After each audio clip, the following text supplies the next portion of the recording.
Sejam bem-vindos ao canal História e Teorias. O conflito palestino-israelense pode ser vinculado ao início da imigração judaica palestina, que começa com o projeto de formação do Estado judeu na Palestina, ainda como referência, como horizonte de possibilidade.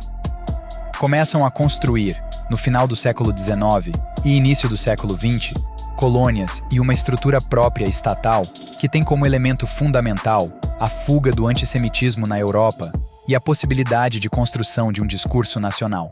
O conflito se acentua ainda nos anos 1920, quando o movimento nacional palestino, que também estava nascendo, passou a tratar os judeus que chegavam às colônias na Palestina como inimigos, e ganha nova escala na década seguinte. Os anos 1930, conforme lembra German, são marcados pelo antissemitismo, pautado pelo surgimento e o fortalecimento do nazismo na Europa, sobretudo na Alemanha e na Áustria.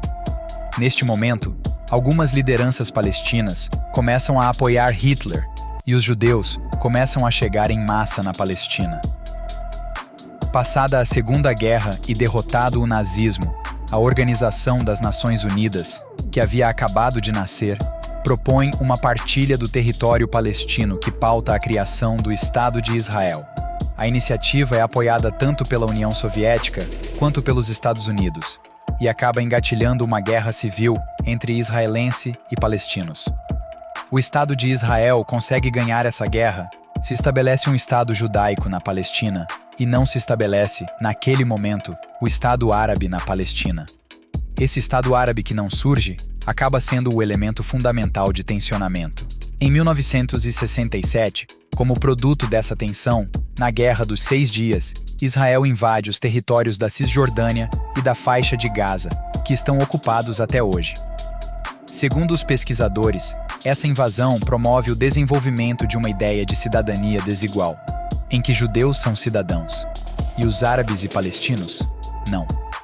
Nesse território da Cisjordânia e de Gaza, começam a se formar colônias formadas por grupos religiosos messiânicos de extrema-direita, que começam a dificultar qualquer tipo de saída dos israelenses desses territórios, o que aumenta a opressão aos palestinos nesses locais.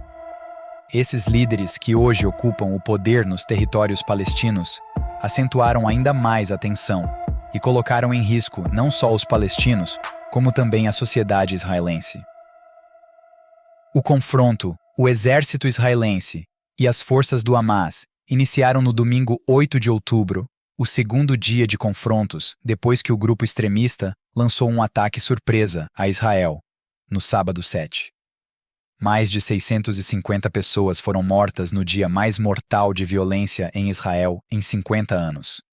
A maior incursão em Israel em décadas poderá minar os esforços apoiados pelos Ewazeno para forjar alinhamentos de segurança regionais que poderão ameaçar as aspirações palestinas, a criação de um Estado e as ambições do principal apoiante do grupo, o Irã. Os combatentes do Hamas começaram o ataque na madrugada de sábado com uma enorme barragem de foguetes contra o sul de Israel, dando cobertura a uma infiltração multifacetada e sem precedentes de combatentes em Israel a partir de Gaza, uma faixa estreita que abriga 2,3 milhões de palestinos. Os combatentes do Hamas mataram pelo menos 250 israelenses em confrontos durante o dia e escaparam de volta para Gaza, com dezenas de reféns. Mais de 230 habitantes de Gaza foram mortos quando Israel respondeu com um dos seus dias mais devastadores de contra-ataques. No primeiro dia de ataque, mas hoje dia 25 de outubro, os números já passam de 6 mil mortos, além da tensão em envolver o principal aliado do Hamas, o Irã. Agradeço pela atenção, estamos torcendo pela paz junto com vocês.